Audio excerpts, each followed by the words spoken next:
Do you know that every time we pour traditional concrete, we're actually adding more carbon to the planet? Ordinary Portland cement (OPC) is responsible for nearly 10% of global CO emissions, and the construction sector, a whopping 40% of total global emissions. Hello and welcome to another episode of Gharpedia. Today, we uncover a breakthrough in sustainable construction: geopolymer concrete. With over 60% of the world's infrastructure yet to be built, we need greener alternatives. Geopolymer concrete is that solution. It's made using industrial waste like fly ash, GGBS, and alkaline liquids with no cement at all. And the result? Up to 80% less CO emissions than traditional OPC-based concrete.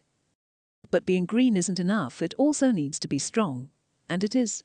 Unlike OPC, geopolymer concrete gains strength through polycondensation, not hydration. In tests, it outperformed OPC in compressive and flexural strength. One trial showed 4.99 N/square millimeter flexural strength by day 28. It's more than strong, it's durable.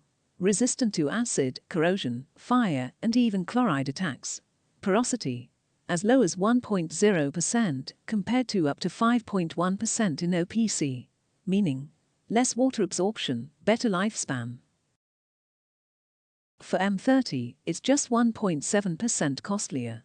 But at higher grades like M50, OPC becomes 11% more expensive than geopolymer concrete. High strength, lower cost in the long run.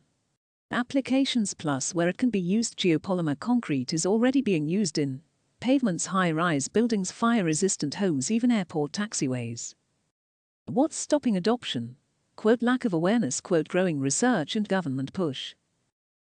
It's stronger, greener, and smarter.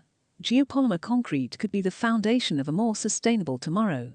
Like what you saw? Subscribe to Gharpedia for more insights on green materials and future-ready construction.